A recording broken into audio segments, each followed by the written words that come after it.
আসসালামু আলাইকুম প্রিয় দর্শক, আশা করি সকলেই ভালো আছেন। আজকের বিষয় বাংলাদেশের শিক্ষা, শিক্ষিত ও জ্ঞানীদের দেশ। শিক্ষা অর্থ কোনো বিষয়ে জ্ঞান অর্জন করা। শিক্ষা দুই প্রকার: এক, শিক্ষা গ্রহণ করা; দুই, শিক্ষা দেয়া। যারা শিক্ষা গ্রহণ করে তারা ছাত্র, আর যারা শিক্ষা প্রদান করে তারা শিক্ষক। শিক্ষা দেয়া ও শিক্ষা গ্রহণ করাকে উপযুক্ত করার জন্য দরকার শিক্ষার পরিবেশ। শিক্ষার পরিবেশকে আবার তিন ভাগে ভাগ করা যায়। এক নম্বর হলো আনুষ্ঠানিক শিক্ষা, দুই নম্বর হলো উপ আনুষ্ঠানিক শিক্ষা, তিন নম্বর হলো অনানুষ্ঠানিক শিক্ষা অথবা ভ্রাম্যমাণ শিক্ষা। আনুষ্ঠানিক শিক্ষা শিক্ষা প্রতিষ্ঠানের শিক্ষক দ্বারা শিক্ষা উপকরণের সুশৃঙ্খল সমন্বয়ের মাধ্যমে শিক্ষাকে আনুষ্ঠানিক শিক্ষা বলা হয়। উপ আনুষ্ঠানিক শিক্ষা হলো সমাজের উচ্চ শ্রেণীর লোকদের সহযোগিতায় অথবা দেশি বিদেশি এনজিও দ্বারা দাতা গোষ্ঠীর সহযোগিতার পূর্ণাঙ্গ ও খণ্ডকালীন শিক্ষা হলো উপ আনুষ্ঠানিক শিক্ষা।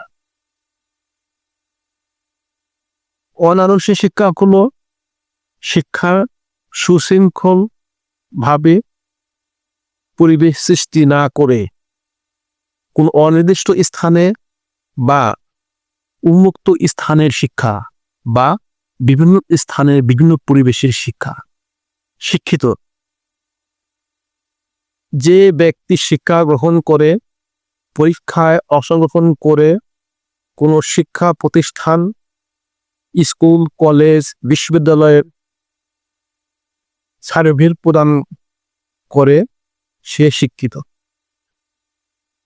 তাই দেশের রয়েছে প্রাথমিক শিক্ষা, মাধ্যমিক শিক্ষা, উচ্চ মাধ্যমিক শিক্ষা ও উচ্চ শিক্ষা। উচ্চ শিক্ষিত হলো ইউনিভার্সিটির নিয়ন্ত্রণে স্নাতকোত্তর পাস এবং স্নাতকোত্তর পরবর্তী কোনো ডিগ্রিধারীকে। তাই শিক্ষিত হলো একাডেমিক শিক্ষাধারী ব্যক্তি। কিন্তু শিক্ষিত হলেই তিনি সুশিক্ষিত নাও হতে পারে।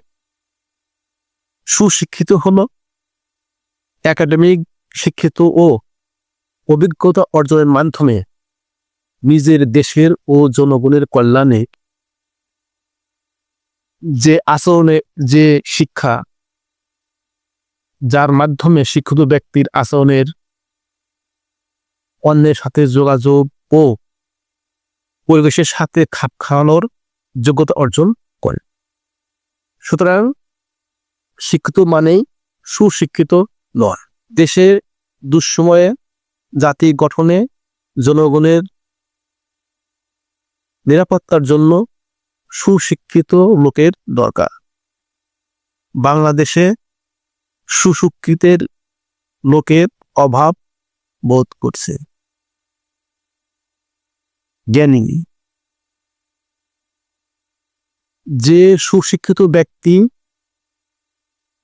অভিজ্ঞতালব্ধ ব্যক্তিবর্গ দ্বারা জনগণের কল্যাণ সাধিত হয়, দেশ তথা জাতিকে উন্নতির দিকে নিয়ে যায় এবং একটি আদর্শ রাষ্ট্র হিসেবে বিশ্বের পরিস্থিতি লাভ করাতে পারে, সেই ব্যক্তি জ্ঞানী ব্যক্তি বা জ্ঞানী ব্যক্তিবর্গ। জ্ঞানী ব্যক্তিকে জনগণ জীবনের আদর্শ হিসেবে গ্রহণ করে। জ্ঞানী ব্যক্তির দ্বারা জীবন বিধান রচিত হতে পারে। মানুষের মধ্যে বিভেদ ও সংঘাতের অবসান ঘটে। জনগণ সুশৃঙ্খলভাবে বসবাস করতে পারে এবং অপরাধ প্রবণতা দেখা যায় না। পরকালীন জীবনের জন্য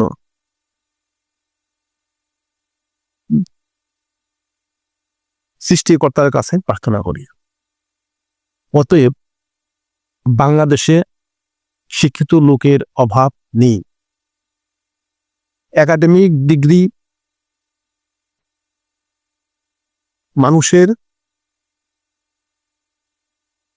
মানুষেরা দেশে সরকারি বেসরকারি প্রতিষ্ঠানে নিয়োজিত রয়েছে। তারা নিজেকে দেশের কর্ণধার মনে করছে, কিন্তু জনগণ সুশিক্ষিত লোকের অভাব অনুভব করছে। এর মতো অবস্থায় জ্ঞানী ও সুশিক্ষিত লোকে ঘুমিয়ে থাকলে চলবে না।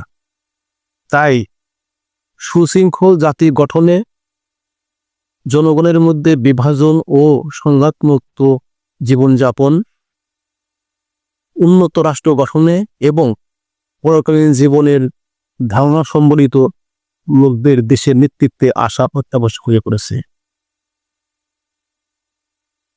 এখানে শেষ করছি। সবাইকে ধন্যবাদ। আসসালামু আলাইকুম।